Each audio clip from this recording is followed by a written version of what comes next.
Ова видео е од Бахмут, Украина, направено на 12 мај 2023 година. На него се гледаат украинските војници кои брза да им помогнат на ранетите откако руски тенк гранатираше стамбен комплекс.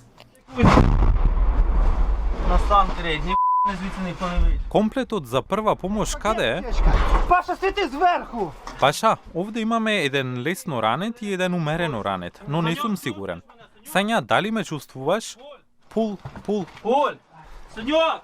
Александар Илисањ, сопрекар Пул, е борбен лекар со украинските специјални сили. Неговото полно име е Александар Статиев. Кога рускиот тенк ја нападнал зградата, Статиев бил внатре. Ногата му била тешко ранета од големи парчиња бетон. И покрај повредите, Статиев почнал да им помага на своите соборци да спасат уште еден војник. Ось аптечка. Тампануй. Еве го комплетот за прва помош. Продолжи и притискај. Не бинт туди запхай. Се испостави дека раните на Статиев не биле толку лесни како што мислел. И тој и неговиот ранет другар биле изнесени од оштетената зграда од страна на соборците. Статиев беше опериран и префрлен на рехабилитација во болницата во Суми. Я народився на Роден сум во Ашхабад, Туркменистан. равнині Знам како функционираат тоталитарните режими. Јас пораснав во еден таков, сваќам. Дојдов во Украина. Ми се допадна што украинците ја сакаат слободата. 38 годишниот Статиев нема завршено средно образование во Украина. Откако дипломирал, се преселил во Украина и сакал да се запише на универзитет, но не можел бидејќи немал украинско државјанство. Наместо да добие диплома, тој отворил онлайн продавница со пријател.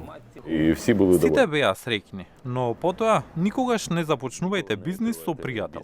Како резултат на тоа, сега немам ниту пријател, ниту бизнис. Следните неколку години од неговиот живот беа тешки. Заминал на Кипар некое време барајќи работа, но кога не успел да најде ништо трајно, се вратил во Украина и бил во регионот Киев со своите родители кога Русија ја нападнала Украина.